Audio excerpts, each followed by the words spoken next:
So as you guys know, the Church of God is the believers, the people of God, the body of Christ corporately, and is not, this should go without saying, is not an arm of the United Nations or the kingdoms of this world. And now in this interview, you're about to see that we actually have institutional elements amongst leadership where there have been alliances made along those lines that we need to be taking caution about and speaking up and trying to have not happen. So listen to this interview.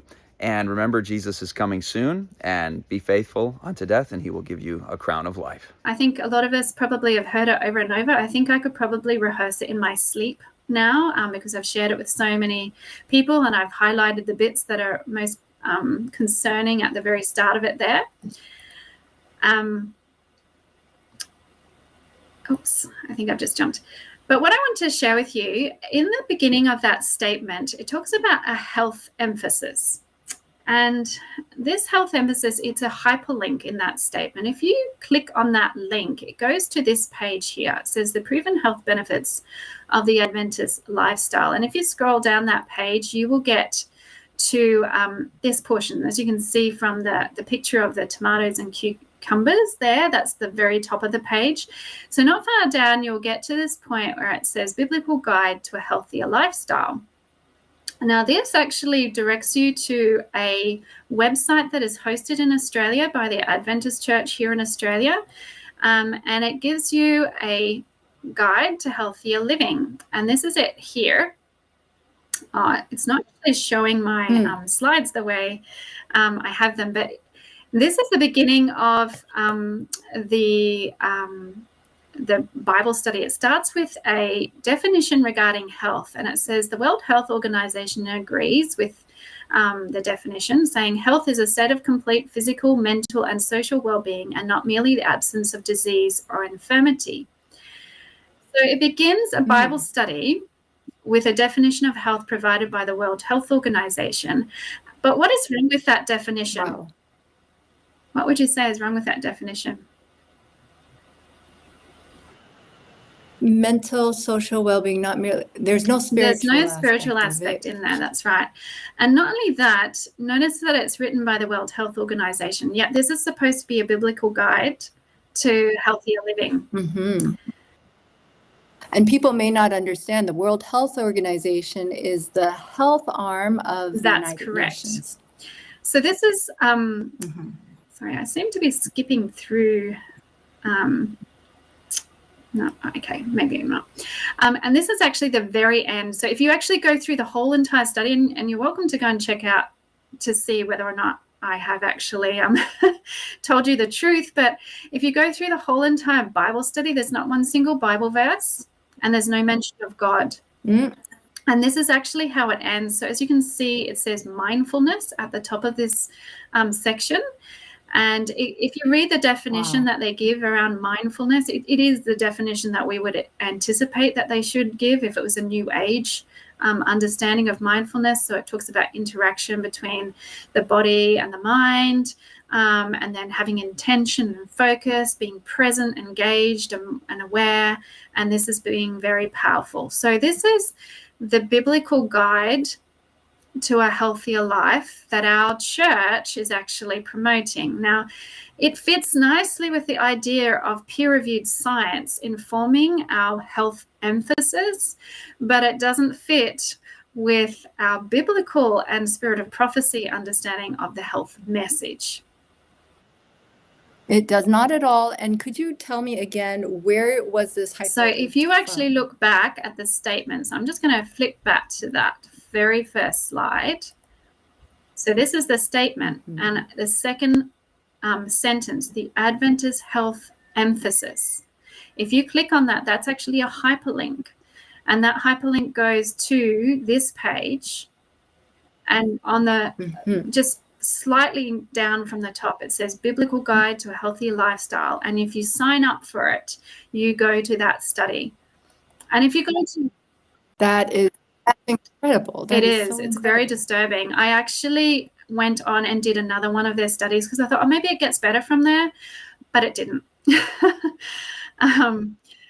So I sent them a message and I said, because obviously they didn't know I was Adventist. And I said, oh, I actually know all of the things to do from a health perspective. I just don't know how to implement them. I don't seem to have the strength within me. And they were not able to give me a biblical answer. They ended up just saying, you must have an addiction. But didn't give me they didn't give me a Bible hope or anything to look to. Christ is able to do these things. Is this who did you email? No, the general conference. So the website that hosts this Bible study is actually in Sydney with, I think it's Adventist Media in Sydney, or the Hope. It's the Bible. It's what we identify. I can't remember what it's called now, but it's the place that does all of the Bible study guides. So is this an Australian? So it is in Australia, but you navigate it from the website that's adventist.org. So the overall global website links you into this Bible study guide that's hosted in Australia. So anyone in the world who looks up adventist.org and looks up our immunization statement and clicks on that link that says the Adventist health emphasis and scrolls down and wants to do the biblical guide, they will go to that particular Bible study. That is such a sad reflection. That is such a sad. Okay, please continue.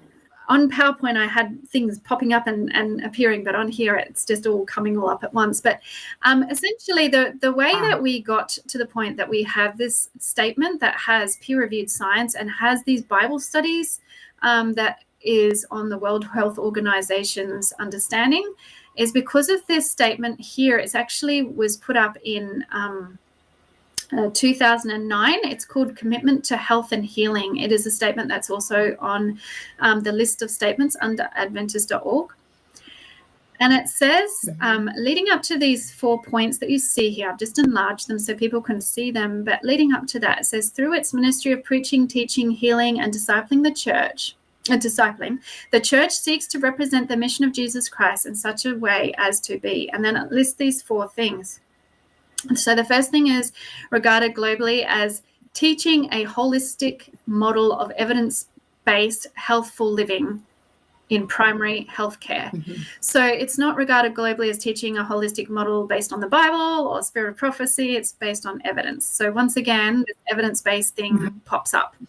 And then seen at all times as a trusted, transparent ally of organizations with compatible goals and vision. And if you actually look down at the bottom of the statement, it means the World Health Organization. So it says the Global Conference on Health and Lifestyle held in Geneva, July 2009 in collaboration with the World Health Organization. That's how this statement came to be. It was with the World Health Organization helping to write it. And so that is why we need to always be seen as trusted and transparent allies of that particular organization. So the Adventist statement, Commitment to Health and Healing, voted in 2009 by, I believe it was not the ADCOM, or actually it probably was ADCOM. Yes, it would have been ADCOM by that stage. This was written by the World Health Organization in conjunction with the General Conference. With the Adventist Health, yes. And then it was sent to... it was sent to the administrative committee, and then they voted on it and accepted the statement. And then this last third point, it says, recognized for the unconditional scope of its embrace of all persons seeking this basic health and well-being. And when you actually drill down what that means, it basically means we don't proselytize or evangelize through our health message. Recognize. Wait. I just can't recognize. Understand that. Recognize for unconditional scope of its embrace, because I would never have thought that. Reading that, I would not have thought unconditional scope of its embrace of all persons seeking this basic health and well-being. How do you know that means we do not? Yeah. So if you look at the agreement that we actually have with United Nations, so to actually become a consultative member or a consultative consultative member, I think that's the term, I'll have it in a few minutes to say what the term actually is, of the United Nations, which is ADRA, and the General Conference is, and obviously Adventist Health is involved with WHO, which is obviously part of the UN. We need to not use any language or be seen to be doing anything that could cause offence. And as we know, our version of eschatology, end time events, can be offensive to a particular group of people.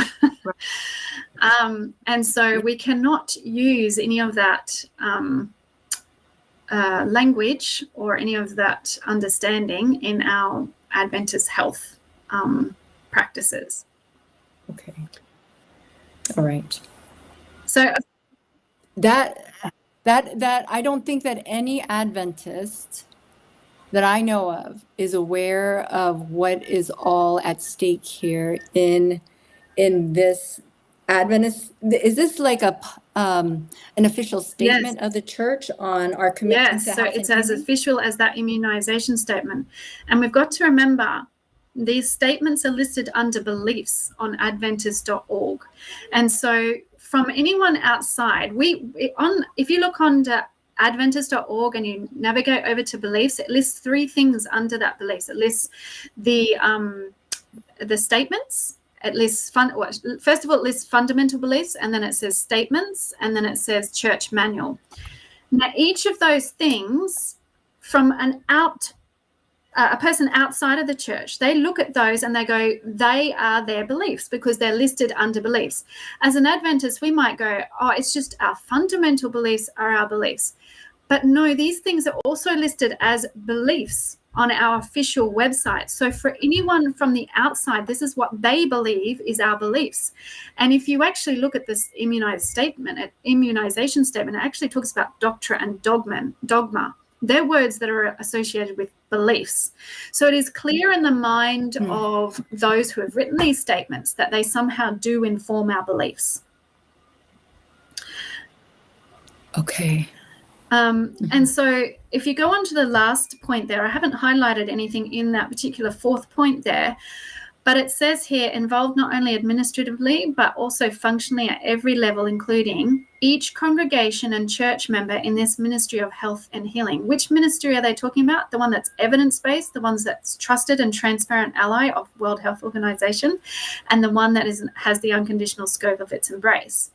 That's what they're saying, that each and every one of us have to be involved in. This is not just at an administrative level.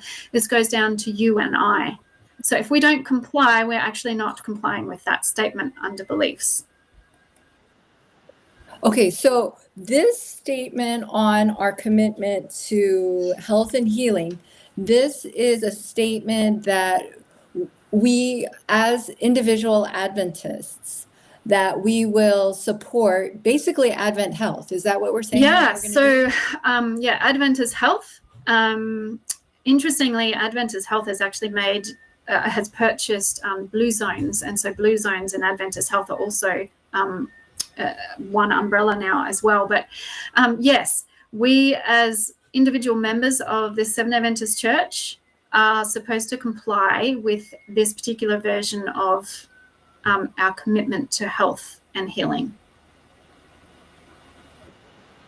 Otherwise, we're outside of our beliefs. Well, yeah, according to them. I mean, once again, people go, oh, but this isn't our fundamental beliefs, but you've made the statement and put it under beliefs. These things don't just happen by chance. You know, you don't just throw things onto a website and they just land wherever. People intentionally place them there. Exactly. I believe that there was a purpose behind it, and that purpose wasn't necessarily just to be benign.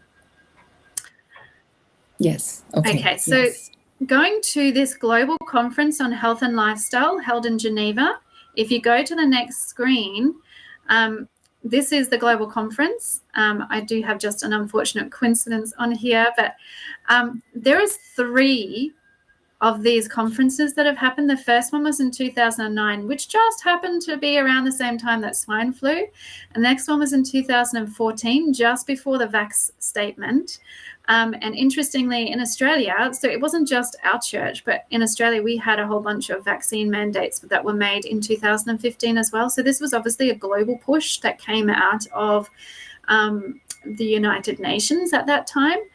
And then the last conference was in 2019, and we all know what happened in 2019. It's unusual that these global health conferences, and I'm just putting it out there, I can't say that there was a sinister agenda, but it's a very strange coincidence that each of these 3 times that we're actually doing a joint conference with the World Health Organization, it just happens to coincide with some fairly significant events.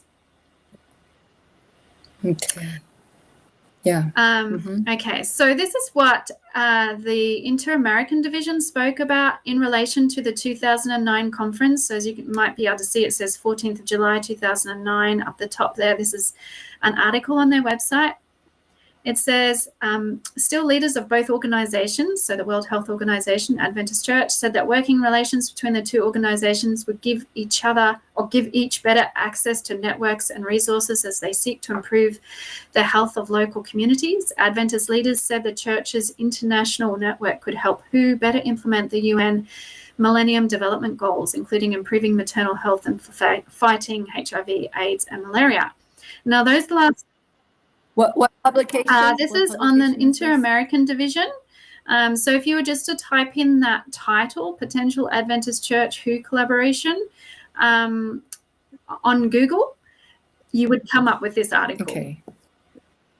And it's on the Inter-American Seventh-day Adventist Church website. Okay. And so they're hailing this collaboration between the Adventist Church and WHO, because we will expand our reach, essentially, because WHO will be able to help us, but also that we will be able to help WHO in developing implementing the UN Millennium Development Goals. And it lists a couple of those there, but as I've often said to people, that's not the full scope of the Millennium Development Goals. There's also things like forced redistribution of wealth. There's population control measures that are mentioned in them. There's a whole lot of things that we wouldn't necessarily agree to as good Bible-believing Seventh-day Adventists. But that's what we're actually agreeing to be a part of these organizations. Okay, next slide. Okay. Now, it actually goes beyond our health message, and this is where sometimes for people who go, oh, you're just talking about medical science and you've just got an issue with medical science. We know what is coming on this world. We know that there's going to be a Sunday law, and we know that probably it's going to be brought about by social and environmental disasters. And so consequently, we should have our antenna up when it comes to the climate message. This statement was brought out in 1992. It's called Caring for the Environment. It was released just after the Rio de Janeiro Climate Summit. And it says, this is on our website under statements, once again, just like the immunization one. It says our goal is a sustainable development of resources while meeting human needs. Genuine progress towards caring for our natural environment rests upon both personal and cooperative effort. And it goes on about sustainable development and cooperative effort, basically with the world. And so what they're really saying is that we want to see our church come into alignment with the climate initiatives of the United Nations. And so consequently, then in 1995, this statement, so only a few years later, was brought forward. And it begins again with this whole idea that scientists are the source of knowledge. So scientists warn, it doesn't begin with the Bible or the Bible view of what's going to happen to this world. We all know that the world's going to burn. And that's what the Bible tells us, and that Jesus is going to obviously take us up to heaven and come back and restore the earth then. But the climate change agenda is actually about maintaining the earth as it is through human instrumentalities, or improving it through human instrumentalities. And so, yes. As it says here, it says the world membership of the Seventh-day Adventist Church requests the government's concern take steps necessary to avert the danger of obviously climate change. Now, this is actually saying that every member of the Seventh-day Adventist Church is requesting. None of us other than the ADCOM or the executive committee, have made any requests of that nature. And the fact that they're requesting that governments do something, this is getting very close to a church-state union concept. Mm-hmm. And once Yes. again, they bring up this Rio de Janeiro summit, which is where Agenda 21 comes from and where Agenda 2030 came out of. So they're actually saying that we as church members are fully aligned with Agenda 2030, with all of the things that it tries to push. I was actually looking on a website this morning about cities that are trying to, what do they call them? Revalued cities over in Europe. And essentially what is happening there is that they're trying to restructure how the social order works, and everyone lives in a tiny little community and everyone's very much controlled. The 15 minutes. Yeah, that sort of thing. Or? That's right. And interestingly, on this website, they had ADRA listed there. I just thought that was a very interesting thing, but it matches up with this whole push for us to align ourselves with Rio de Janeiro. I think that's an important thing to talk about as far as like ADRA. ADRA is this helping hand aspect of the Adventist church, but you notice there is no evangelism that goes on. That's right, because they cannot do it. If they do, they actually break their agreement with the UN. We should not be supporting that type of thing. We shouldn't. No. It's just your typical NGO, and it just has the word Adventist in it. And so maybe it's good PR for them, but it is not going to help. Yes, that's right. And it's interesting that often our initiatives tend to leave off the seventh day bit these days. I don't know whether you've noticed that. Like Advent Health is no longer Adventist. Well, it doesn't even have 7-day Adventist Health. Why don't we say 7-day Adventist Health? And, ADRA replaced what was known as the Seventh-day Adventist Welfare Society. Now we just call it Adventist. I think there is a reason behind that as well. But the last statement, part of this statement here, it just says, by initiating more forcefully public debate. So we are requesting that governments initiate more forcefully public debate. That's really an overreach for a church to try and manipulate society through governments to force people to have public debates on climate change. We really should not be involved in this. A lot of people who have something against what we are doing as Pearl, they say, oh, you're really detracting from our evangelistic message. But the pre-existing stuff that we have here is actually doing that detraction. It's not us. We're just pointing out, as I said to someone, we're not airing our dirty laundry. The dirty laundry is already on the line. We're just calling it dirty and telling them to take it off. And so we need to be doing that much more forcefully ourselves. Oh my, yes. So let's go to our next slide. Just taking a little bit to load there. Hopefully we'll go. So this is just taken from Neil Wilson, who in the Adventist Review in 1985, he spoke about becoming if you just look down at the highlighted points, it says on May the 10th, the United Nations recognized the General Conference of the Seventh-day Adventists as a non-governmental organization in consultative status with UN. Wow. And the reason that this was heralded as a great success, if you look up the top, it says, we believe that the new status will provide the Seventh-day Adventist Church with another opportunity to establish a presence and exert a positive Christian outreach among civic, religious, and government leaders of all the nations of the world.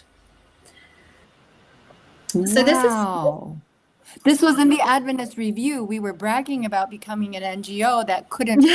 Exactly. So I'm going to show you exactly.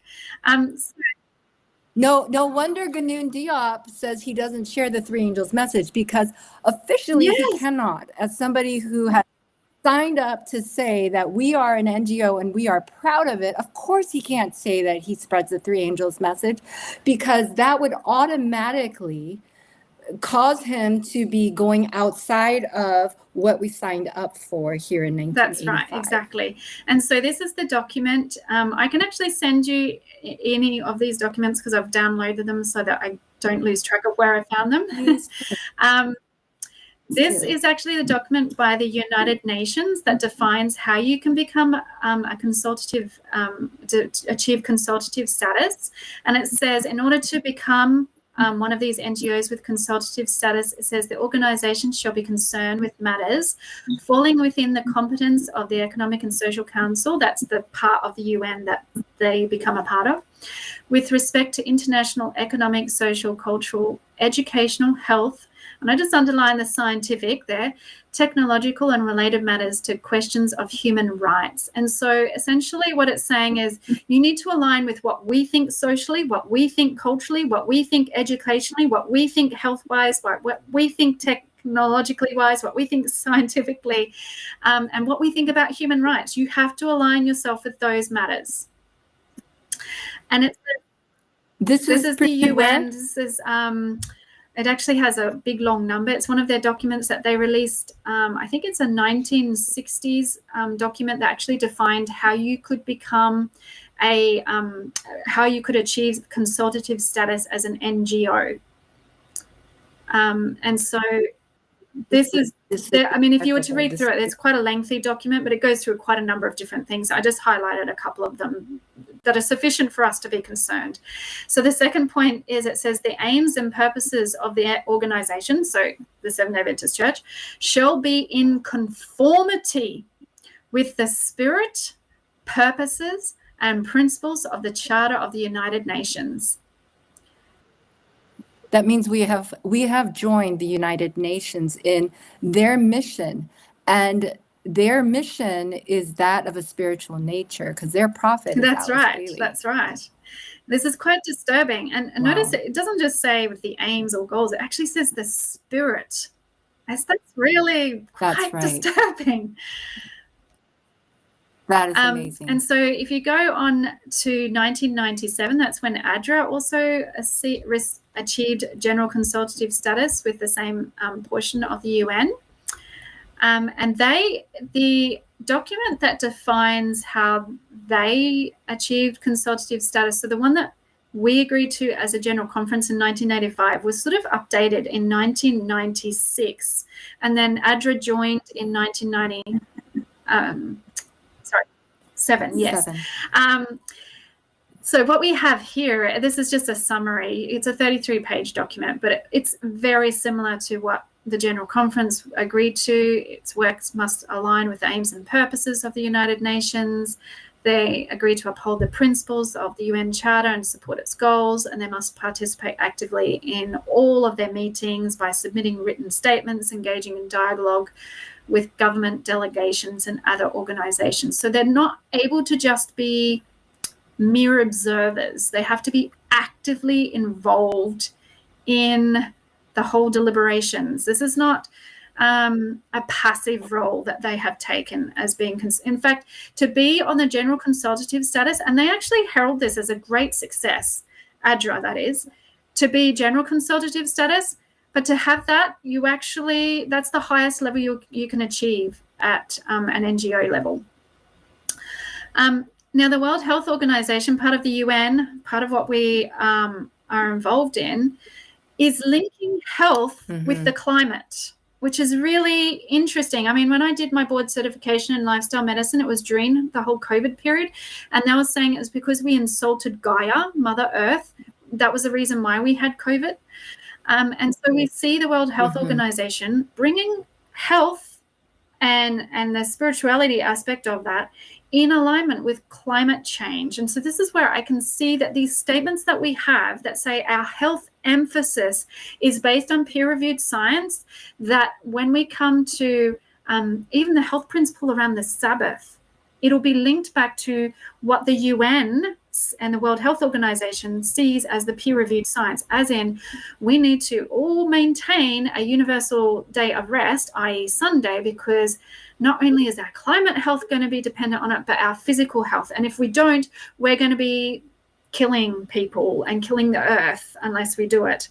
But this is just from the World Health Organization. They say healthy environments could prevent almost 1/4 of the global burden of disease.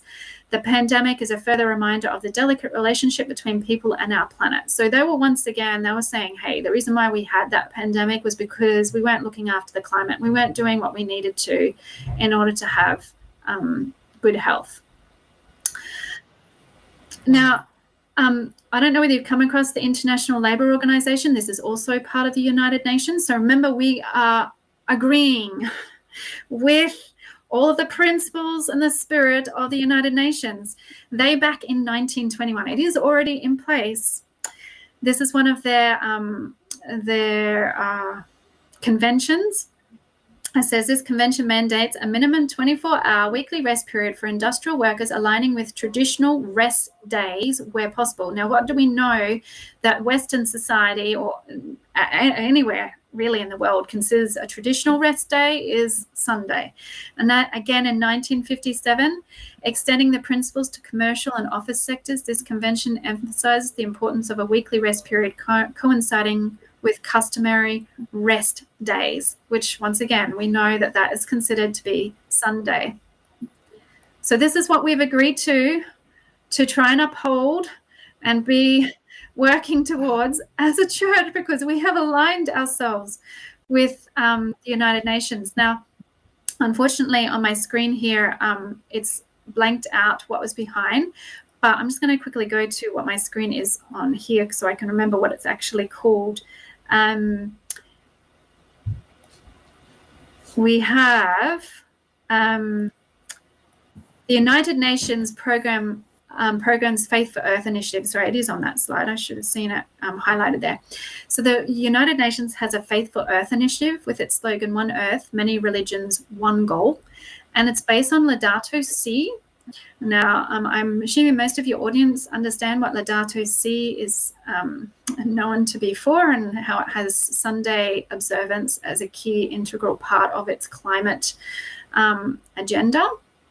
But we are actually, I tried to find how involved we are in this. I can't find any websites that actually list the people that are part of this, but knowing that it has to involve all of the chief executives of all the NGOs, it is logical that ADRA is involved in this Faith for Earth initiative, and it may explain why in the year that the Seventh-day Adventists, it also explains this. I found this on this particular website that was talking about the UN initiative. It had a newsletter, and it says, with an expected audience of 10,000 faith followers, Gary Lewis, director of the Policy and Program Division, hosting the Faith for Earth initiative, will be addressing the SDA Church camp meeting, and this is in Kenya. So an actual church camp meeting was actually inviting this UN representative for Faith for the Earth with the one goal, many religions, one earth, one goal, to come and present to their SDA camp meeting. But in terms of ADRA, that interfaith organization that's hosted or is part of the UN declared 2024 to be a day for faith, people of faith, looking after the environment. It was interesting that ADRA in April 2024 marked Earth Day by inspiring global action. It just seemed to coincide. So it seems to very much link to the idea that they are integrally involved in this one Earth, many religions, one goal idea with the UN. And then we had in November, ADRA appeared at COP29 to empower communities in building resilience. And I've got a picture here. So I'm going through this a lot, but my reason for this is to show you that it's more than just about the immunization statement. And a lot of people think that we are going on about immunization and the vaccine because we're trying to be anti-vax, which we are not. Right. There are people out there who have chosen to take it in good faith. I personally don't believe that it's helpful, but if you, in your study and in good faith with prayer, have decided to take it, I'm not saying that you have gone ahead and done the worst possible thing. God cannot save you because you've sinned and now got the mark of the beast. I am not saying that, and none of us are. What we are just saying is, when you start saying that I'm going to use peer-reviewed science, which is man's wisdom, it's a humanistic way of viewing the world, that I can fix the world, I can find all of the solutions. This is where it leads us. We actually start joining with organizations that don't look to God's wisdom, we look to man's wisdom. And in man's wisdom, we are trying to save the world. And because of the fact that we have aligned ourselves with these organizations through this principle of looking to man's wisdom, we are setting our organization, our church organization up, not necessarily individual members, but the organization itself is being set up to follow lockstep with the mark of the beast. It's going to happen if we don't disassociate ourselves from it. Now, I don't know what is going to happen, but we personally need to actually call this out and say it's wrong. Why? Because if I don't say that it's wrong, at some point, just like the immunization statement came around and bit me because I chose not to stand up against it. I didn't even know it existed. I didn't know that it was going to be used against me when I tried to go for a religious exemption, or my husband tried to go for a religious exemption. It was something that came out of the blue, but now that I know it's here and I've started digging, I started to realize there's other things that will be used in the same manner because we have aligned ourselves with the world so closely. So going back to my little slideshow here, I've just blanked out this person's face, but I did try to blank out her name, but it's actually appearing on the screen here. But basically, she's from ADRA, and she's actually presenting to a group of people. Her role is a business development and climate advisor. And she's presenting to a group of people who are talking about unlocking skills for green jobs. So this is how entrenched we are in the climate change agenda. We are not just saying, oh, it's good to look after the environment and be good stewards. No. We're actually wanting to save the world from a climate perspective as well. So we have an ADRA business development and climate advisor person. Yeah. So if you go onto the ADRA website and you look for COP29, you will find that page. They've got it as like a press release on their website. So why are we in the position that we're in? If you actually look at Judges chapter 2, 1-3, it defines really the reason why we are where we are. And it talks about how they were not to form an alliance with the nations around them. They were not to make a league with the nations around them. But because they forgot about just how good God was and how he had delivered them from Egypt, and they weren't willing to obey him, they did form a league with the gods around them. Now, our church began with people coming out of Babylon, coming out of other churches that had accepted false truth, or false errors, I should say. There's no such thing as false truth. And so they came out of Babylon. And we have forgotten our origins, that we also are like the Israelites. We came out of that. Why are we going back to it? And because we've joined and made a league with these people, we have had their gods, their spirit has become a snare to us. And it talks about in Amos chapter 8, verses 11 and 14, it says that there's a famine for the word of God because of the sin of Samaria. So I see this battle. It's really between science, peer-reviewed science, not true science. I believe that there is a true science, God's science, and then there's a peer-reviewed science. Sometimes it aligns with God's science because, the principles behind it are in harmony with God and his teachings, but a lot of times it's not.